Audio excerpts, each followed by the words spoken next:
농업과 학생 여러분 안녕하세요. 이번 학기 여러분들과 함께 농업생물화학이라는 교과목을 담당하게 될 고한종입니다. 이번 시간은 농업생물화학에 대한 교과목 소개가 되겠는데요.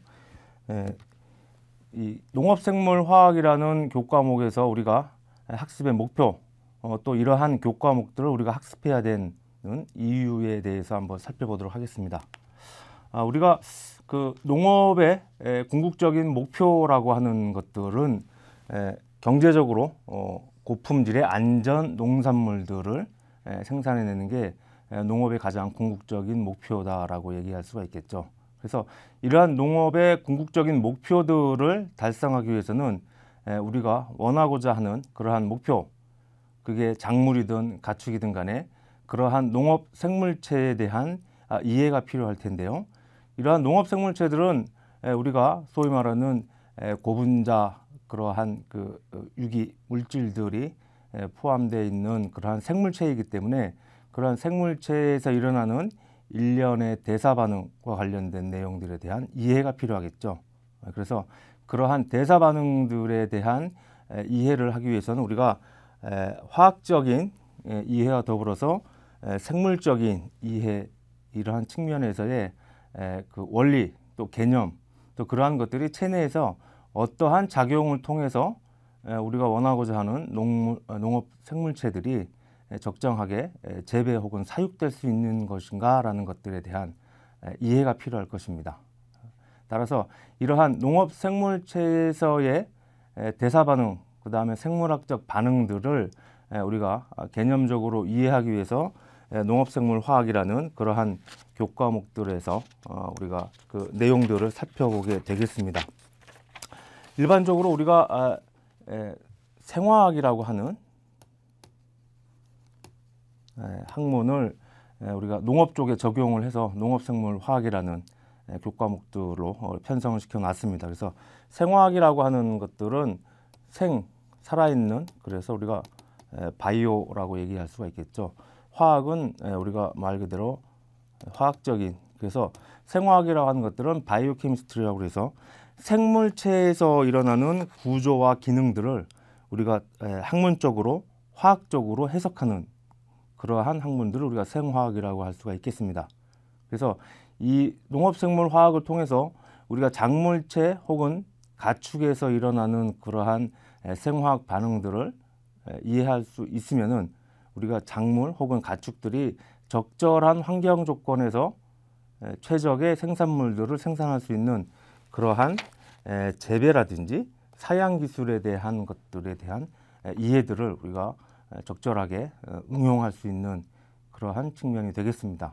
따라서 이 농업생물화학이라는 교과목이 다소 개념적인 원리를 이용하고 또 딱딱한 내용들의 주가 될 수가 있겠습니다만 차후에 여러분들이 농업과 관련된 그러한 생산물, 그 다음에 작물체 혹은 동물체와 같은 그러한 그 대상물들을 적절하게 관리하고 사양하기 위해서는 그 체내에서 일어나는 것들에 대한 화학적인 개념과 이해가 필요하다라고 말씀드릴 수가 있겠습니다. 그래서 이번 학기 농업생물화학에서 여러분들이 학습하게 될 내용들을 간략하게 말씀드리면요. 이 농업생물화학이라는 교과목은 크게 세 부분으로 나누어져 있습니다. 그래서 첫 번째 그 1부에서는 우리가 그 작물체라든지 가축의 생명체를 가장 잘 이해하고 그 다음에 설명하기 위한 방법은 역시 생물체이기 때문에 생물화학적인 그러한 방법에서의 연구 혹은 공부가 필요하겠죠. 그래서 제1부에서는 이러한 생물체의 생물화학적인 그러한 설명에 필요한 그 기초 지식들을 우리가 공부하는 그러한 내용들이 되겠습니다. 그래서 제1장부터 6장까지는 그러한 화학에 대한 기초 지식들을 학습하는 그러한 내용들이 되겠습니다. 그래서 제1장에서는 우리가 생물체도 그 어떠한 구성 물질들로 그 조성이 되어 있는지에 대한 내용들을 파악하게 되겠고요. 그러한 구성 물질들이 체내에서 어떠한 결합을 통해서 화학 반응을 하게 되는지에 대한 내용들을 살펴보게 되겠고요. 그 다음에 체내에서 일어나는 그러한 화학 반응들이라고 하는 것들은 대부분 우리가 물이라는 수용액에 용해되어 있는 상태에서 일어나는 것들이 되겠죠. 그래서 그러한 수용액, 특히 물과 관련된 그러한 내용들에 대한 이해가 필요할 것이고요. 그 다음에 이 대부분의 생물체라고 하는 것들은 우리가 이제 유기화합물들이 결합되어 있는 그러한 내용들이기 때문에 그러한 그 유기화합물들이 어떻게 화학적인 구성이 되어 있는지에 대한 내용들과 더불어서 우리가 이제 그 생물체에서 주로 이용되고 있는 그러한 그 생물체의 구성물질이라고 얘기할 수가 있겠죠. 그래서 탄수화물이라든지 단백질이라든지 지방, 그 다음에 무기물과 그 다음에 비타민과 같은 그러한 물질 특성에 대한 내용들을 살펴보도록 하겠습니다. 따라서 제1부 이러한 그 생물화학적인 내용들을 살펴보고 그 다음에 제2부에서는 그러한 그 화학적인 기초 지식들을 바탕으로 해서 체내에서 우리 생물체 내에서 어떠한 과정들을 걸쳐서 그러한 물질들이 이용이 되고 혹은 그러한 것들을 바탕으로 해서 생물체가 적정한 생명을 유지하는지에 대한 것들을 살펴보도록 하겠습니다.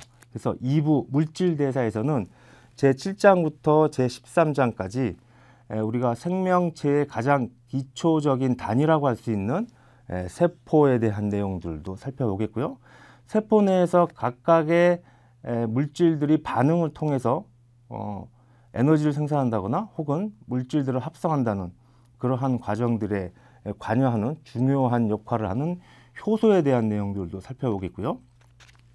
더불어서 우리가 광합성이라고 하는 그 작용들을 하게 되는데 이 광합성은 우리 생물에서에 있어서 가장 중요한 그러한 근원적인 작용이다라고 얘기할 수가 있겠죠.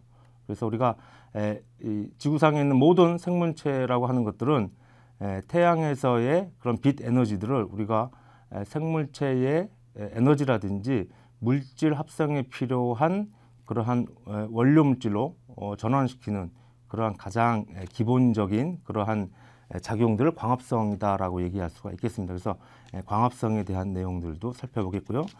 그 다음에 더불어서 우리가 대사, 주요 영양소라고 할 수 있는 그러한 물질들에 대한 대사 작용들을 살펴보도록 하겠습니다.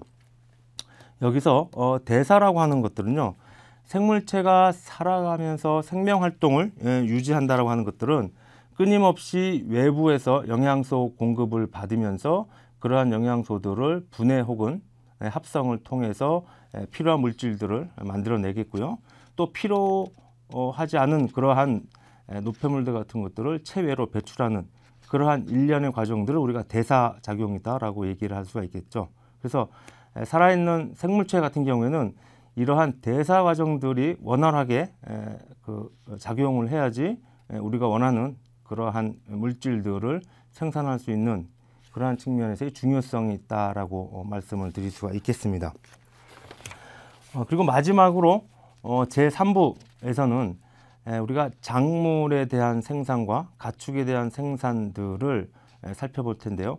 앞서 우리가 화학에 대한 기초, 그 다음에 그것들이 생물체에서 일어나는 각종 대사 반응들을 우리가 학습함으로써 작물체의 최적인 조건 혹은 가축의 최적인 사양 조건들에서의 각각의 어떠한 주안점들을 두고 우리가 그런 것들을 관리해 나가느냐라는 것들을 우리가 이해하는 시간들이 되겠습니다.